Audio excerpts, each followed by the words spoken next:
Right breaking news చూస్తున్నాం. మాజీ CM KCR తప్పుడు నిర్ణయాలతో 10 ఏళ్లు తెలంగాణ ఆశయాలు నీరు కారిపోయాయని అన్నారు మంత్రి కోమటిరెడ్డి. ఇక కాళేశ్వరం ఫోన్ ట్యాపింగ్ కేసులో తప్పు చేసిన వారంతా జైలుకు పోతారని చెప్పారు. బనకచెర్ల ప్రాజెక్టు క్లోజ్డ్ చాప్టర్ అని అన్నారు. ఇక బనకచెర్లకు అనుమతి ఇచ్చేదే లేదని కేంద్రం పార్లమెంట్లో చెప్పిందన్నారు. కేసీఆర్ జగన్ తో కలిసి బనకచెర్లకు ఓకే చెప్పారని అన్నారు.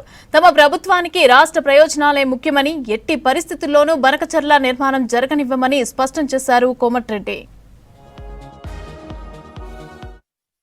కాళేశ్వరం గురించి కాళేశ్వరం అలా ఉంటోళ్ళు పోతారు జైళ్లకు. టెలిఫోన్ ట్యాపింగ్లో ఉంటోళ్ళు పోతారు. వచ్చి నాకు ఫోన్ ట్యాపింగ్ చేసినట్టారు. నా ఫోన్ మార్చిందంటారు. నా ఫోన్ 26 ఏళ్ళకి అదే ఫోన్ ఉన్నది. జగన్మోహన్ రెడ్డి కేసీఆర్ పార్ట్నర్, ఆయనకేమో శ్రీశైలం మొత్తం రాసిచ్చిండు. ఈ బనకచెర్లనే చంద్రబాబు నాయుడు తీసుకుపోతున్నాం. బనకచెర్ల కట్టనీయం, పోతిరెడ్డిపాడు దాని మీద కూడా పోరాటం చేస్తాం.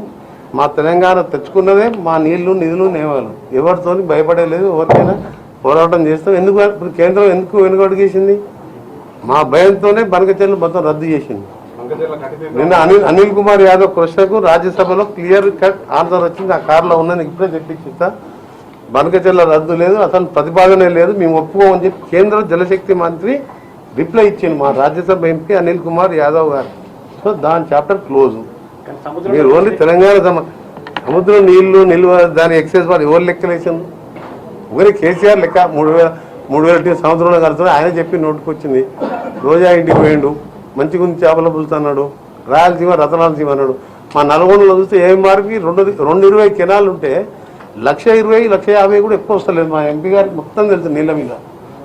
220 ఎప్పుడు బాగలేదు. దీన్ని వదిలిపెట్టి అక్కడ రతనాలసీమ చేస్తుంటారు.